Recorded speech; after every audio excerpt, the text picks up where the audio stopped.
Here are two symbols you should be very familiar with going forward. The top symbol is called the treble clef. The bottom symbol is called the bass clef. Whenever you see notes written on the treble clef, it means you will be playing high notes, anywhere from the middle of the piano to the far right, the high pitches. Whenever you see the bass clef symbol, you will be playing low notes, so anything from the middle of the piano to the far left, or the low pitches. First, let's look at the treble clef spaces. Here they have been labeled for you. Each of the 4 spaces represents a different note. The bottom space is F, second space A, third space C, and the 4th space is E. It spells out face. This will make it easier for you to memorize it. So, if I put a note on this first space here, this would be an F note, since that space represents the F. If we had a note on the second space, that would be an A note.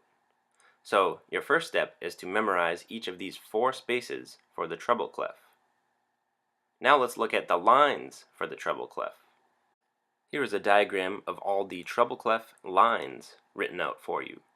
It does not spell out a word this time, like it did with the spaces, F-A-C-E. This time, it is E, G, B, D, F, from bottom to top. So to help remember it, we can use this sentence: every good boy does fine. So, if we had a note on the first line here, this would be an E note, since it's part of the every line. If we had a note on the second line, this would be G, because that word on there is good.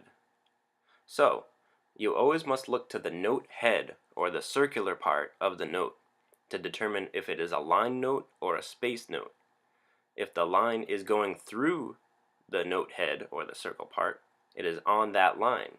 If there is no line going through the note head, then it is a space note. Now let's look at the bass clef spaces. The sentence we can use to remember these from the bottom up is: all cows eat grass. So, if we had a note on the first space, this would be an A note. If we had a note on the second space, this would be a C note, as it's part of the cows space.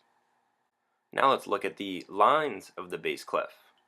Here the sentence we can use is: grizzly bears don't fly away. That's read from the bottom to the top.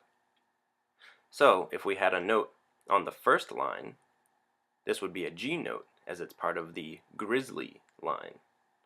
If we had a note on the second line, this would be B, as it's part of the bears line. One way you can remember these sentences for the bass clef is you can just think that they are all animal related. The spaces spelled out all cows eat grass, and the lines spelled out grizzly bears don't fly away. So if you are dealing with the bass clef, you just need to think of one of these 2 animal sentences. Now let's look at some notes that are in between the treble and bass clef, starting with the middle C note.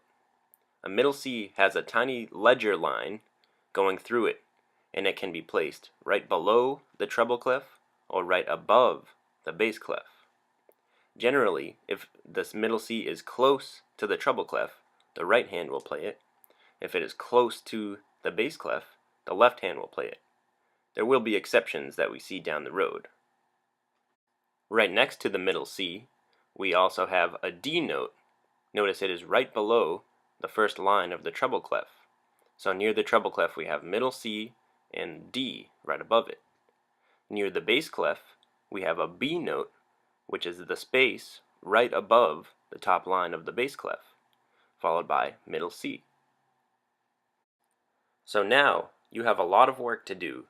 You must memorize the spaces of the treble clef, the spaces of the bass clef, the lines of the treble clef, and the lines of the bass clef, as well as any notes that are in between the treble and bass clef.